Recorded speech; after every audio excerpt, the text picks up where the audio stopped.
Good evening and welcome to the show. On the show tonight, we've got some serious analysis. I'll be starting today by listing out some of the options still available for Trump, and then we're going to move on to the ones that he wants to be focusing on, which is on January 6th. After that, talk about Ted Cruz's statement and the 10 days committee, how that will work out exactly.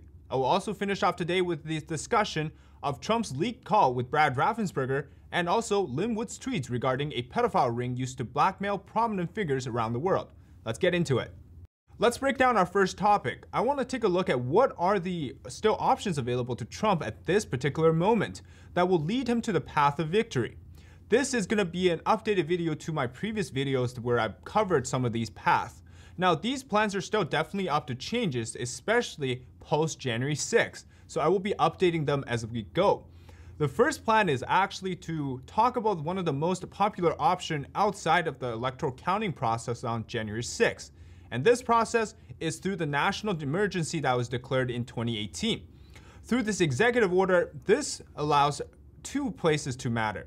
The first is actually having a report from the Director of National Intelligence, who is also the head of the entire U.S. intelligence community, is the head of the offices of all of the agencies, including the CIA and the NSA and more.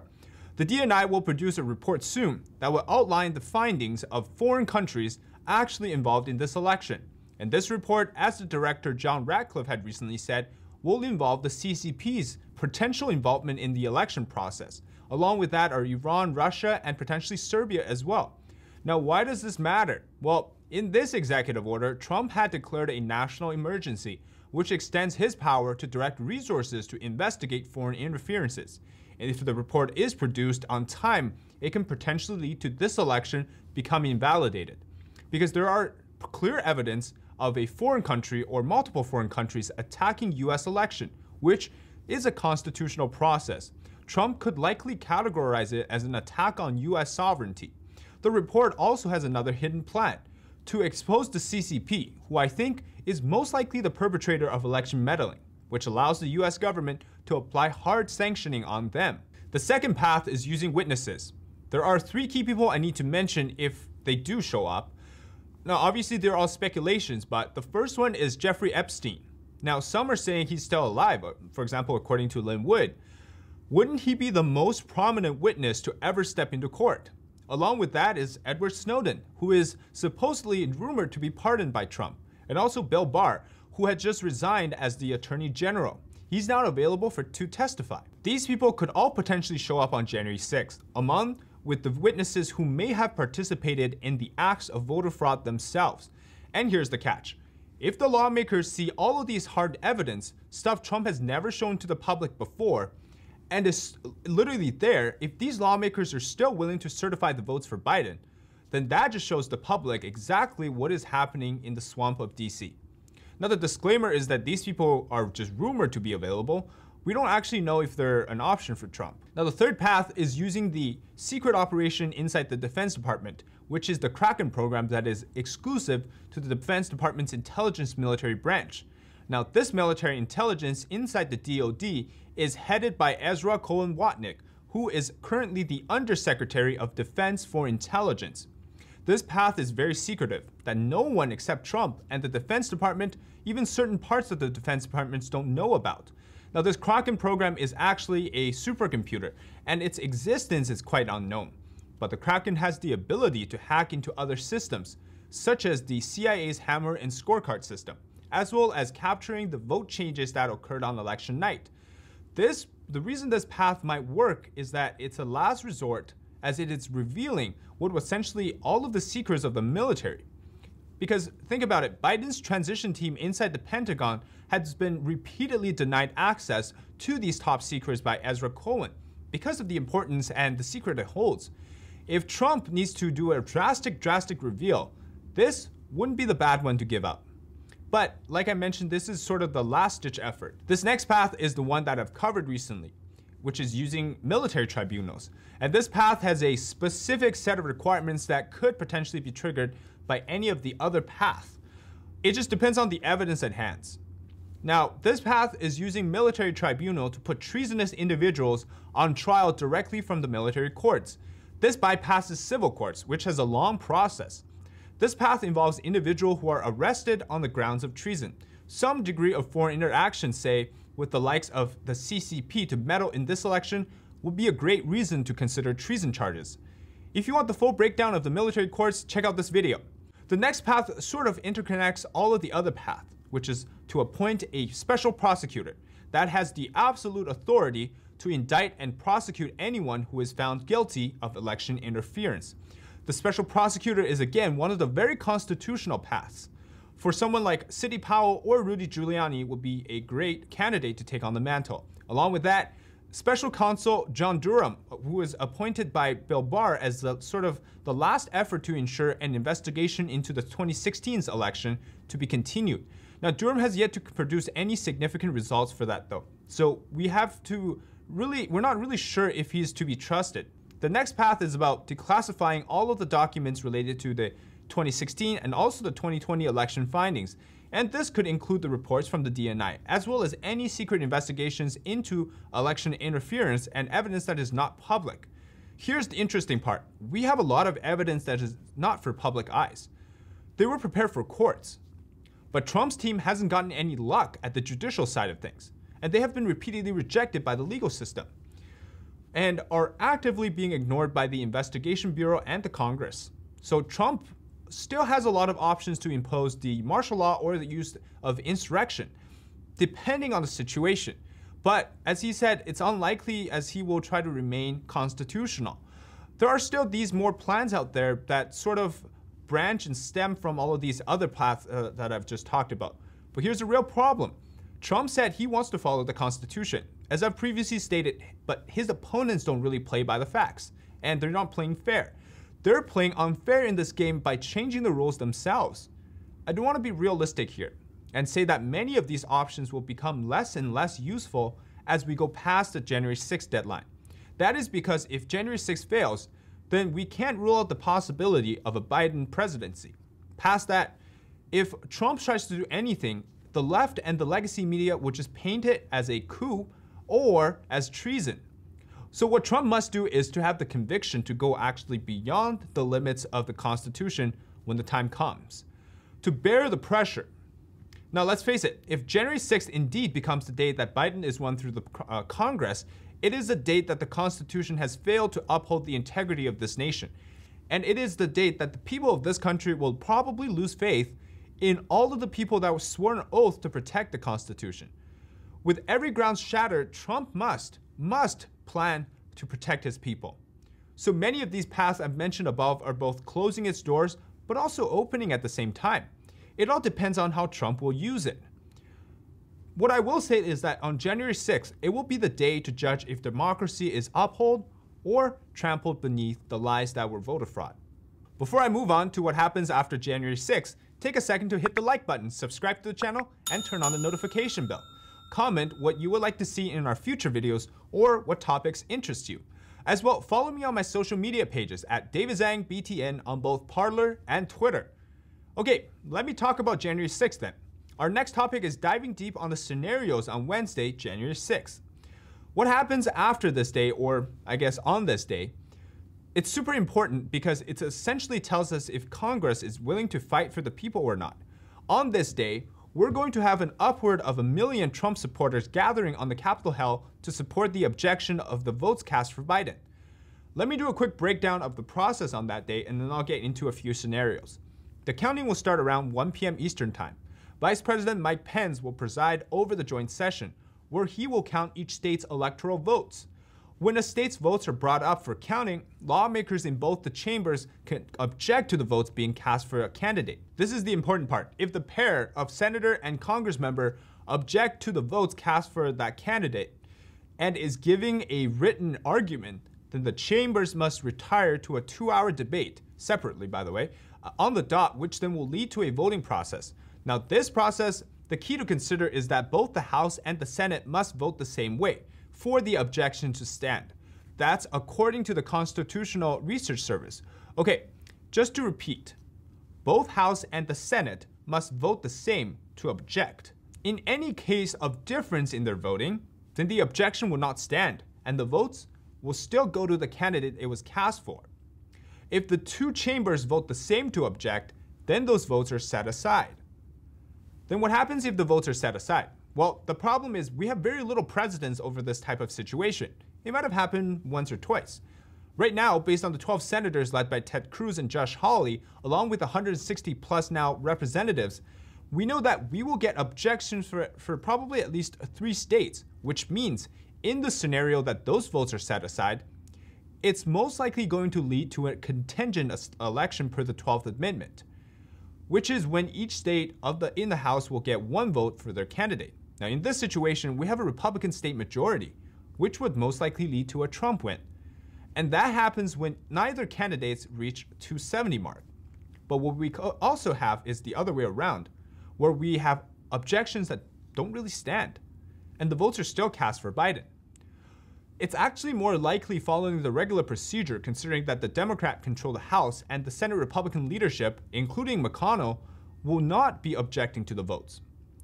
Let's talk about those who will be objecting. So then what we should bank on is the 2-hour debates. In this part, each Congress lawmaker gets 5 minutes to present their arguments, in which, according to Jason Miller, a senior Trump advisor, there is the possibility of them presenting a specific set of evidence to the joint session related to voter fraud. And this is actually the climax of the play. This is where we're going to see all of the shocking evidence I was talking about earlier. Because if we don't, I highly doubt that this whole situation would favor Trump. So he actually must be moving to the second part of the plan if the first part fails, which is to use the more extreme methods, quote unquote. This day is also the day in which Trump will see who are his true supporters, who are the rhinos, who are really against him. This is also why, imagine if we had a witness in the caliber of Jeffrey Epstein would be still alive and show up, how much shock would that bring to the Congress floor and the entire nation? At that moment, if senators and the congressmen are still going to vote for Biden, given all of the clear evidence that will be presented, it's very clear we can see who and what they're standing for. But what happens in the case that Trump loses the January 6th ruling? In this scenario, well, Senator Ted Cruz had proposed a 10-day investigation through a committee, which would essentially halt the electoral process and temporarily suspend the electoral voting process to allow an investigation to occur. So we don't really even reach the voting process on January 6th. Or not let it finish. I welcome this decision only because it might work. Ted Cruz told Maria Bartiromo in an interview that 12 senators will object to certification, force an appointment of an emergency election commission to audit and assess claims of fraud, before the inauguration that is. Then, based on the findings, each state can choose through their state assembly, which slate of electoral votes to send. This was backed up by Peter Navarro and Rudy Giuliani, who with their team had held a meeting with multiple state senators and representatives on Saturday to ensure that Trump's slate of votes are cast later on. Cruz explained that the proposal for an electoral commission was a third option that is moored in the law and supported by historical precedents. He pointed to the 1876 presidential election between Republican nominee Rutherford Hayes and Democrat nominee Samuel Tilden. During that race, 3 states, Louisiana, Florida, and South Carolina, as well as 1 electoral votes from Oregon, remained in dispute. The 3 contested states, which were disputed due to the voter fraud allegations and election irregularities, had submitted 2 sets of electoral ballots. As a compromise, Congress in 1877 established a bipartisan electoral commission made up of 5 House members, 5 senators, and 5 Supreme Court justices to hear the claims and determine how the unassigned electoral votes should be awarded. So that year's election was basically determined by 15 people. According to Peter Navarro, Vice President Pence actually has the authority to give a 10-day window. As well, apparently, he also says Vice President Pence has the ability to somehow change the date of inauguration on January 20th, which I haven't been able to find out how. So basically now what the senator wants to do is change the January 6th into a day which it calls for a committee rather than a voting process. Now this is both a good thing and a bad thing too. There is a chance, a very high chance, that the committee won't find any fraud in this investigation and then they're just wasting more time. But if they did, it would delegate the states to choose their electoral votes themselves, which means as 7 states had previously cast their alternative slate of electoral votes for Trump, would actually have a massive chance of getting those through Congress, as the state-hold Republican majorities would give the votes to Trump. So then what if this fails? Between the 10-day period, which could take us right to January 16th, just 4 days before inauguration. This is after the investigation is over. That would leave Trump with only 4 days to act through other paths that I've mentioned just earlier. So based on all of this, it's actually more probable for Trump to focus more on giving hard evidence at the joint session on January 6th than to bank on the emergency committee to help him find the votes. To summarize, January 6th to me is the last day to fight for the Constitution. If it stands, then Trump will win. But if the fraud overcomes the Constitution, then the Republic is facing a crisis never before. Trump must act on the conviction through drastic measures. Now let's go on to our next topic, which is Lin Wood making a series of tweets that are both scary but also worth talking about, but needs to be evaluated. In a series of tweets, he outlined groups or organizations that involved in blackmailing key individuals around the world through pedophilia videos. He's asking President Trump to appoint an investigation council. He lists that 10 intelligence organizations around the world, including the CCP and the CIA. This is actually a very haunting accusation because these organizations were blackmailing individuals. Blackmailing, as we know it, is a very real thing that happens to high-level officials. But this time, pedophilia blackmailing. This is like Jeffrey Epstein stuff. For example, in a video I made on Fang Fang, the Chinese spy, or her name was Christine Fang, who gained political access and power through romantic or sexual relationship with at least 2 mayors and potentially Rep. Eric Swalwell. This indicates that many Americans are actually unaware that this is a common tactic used by the CCP. One of their tactics, which is feeding on the desires of the politicians and key figures. They can use young girls, or in this case, underage children, and videotape them in the act to control them via blackmailing.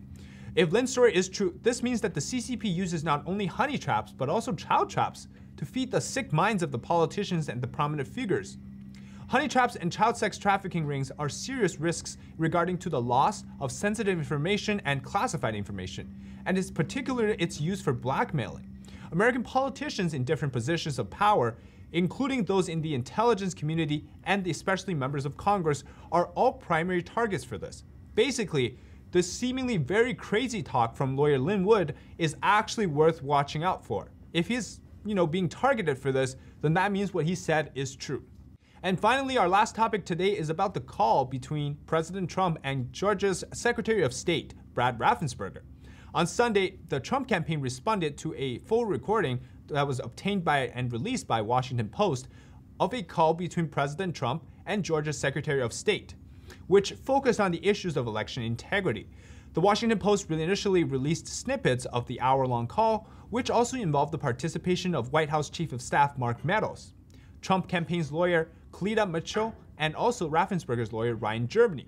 The full transcript of the call reveals the president laying out a number of specific claims of election irregularities, including double voting, dead people voting, and Trump votes being shredded, along with other allegations of cheating and corruption that the president said denied him a win in Georgia. Raffensperger and Germany repeatedly countered Trump's claim during the call, generally asserting that the issue raised by the president were either inaccurate or have been probed and shown to be untrue. Now, Jason Miller, senior advisor to the Trump campaign, wrote in a tweet calling for the full release of the videotape, even after said the criticisms for Raffensperger were spot on. Now, this conversation is amidst 2 lawsuits filed against Raffensperger. So this call was a confidential one, and I'm not going to spend time reading you all of the details President Trump listed, but what I will say is that go listen to the full tapes, I'll link the description, and determine for yourself what exactly occurred. Because to me, it sounds like that Trump is giving Raffensperger a chance to correct his wrong. And Trump listed so much clear evidence of fraud to him, just so to have Raffensperger and his lawyers pretend that nothing could happen. Charlie Kirk says that the leaking of presidential calls is a national security threat, and Raffensperger should be investigated. Now, this is a very strange thing for Raffensperger to do because we know Trump is both the same on the phone and in front of the camera, and he really has nothing to hide. So this won't make Trump seem like a bad person or anything, especially what Trump said in the call is actually worth a full-on investigation anyways. Alright, that is it for today. Unfortunately, I didn't get to cover Mike Pompeo's tweeting today. I'll leave that for tomorrow. Over the next 2 days, there's going to be a lot of things to keep you updated on, especially related to the January 6th voting. As well, there's a lot of possibilities, but also some uncertainties that I haven't really covered. So if any of those come up, I'll make sure to keep you updated.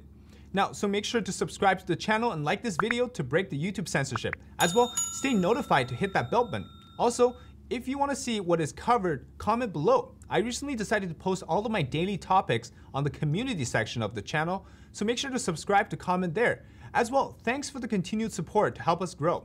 Happy New Year. As always, stay safe and take care of yourselves. I'm David Zhang, and you're watching Beyond the Noise. Good night.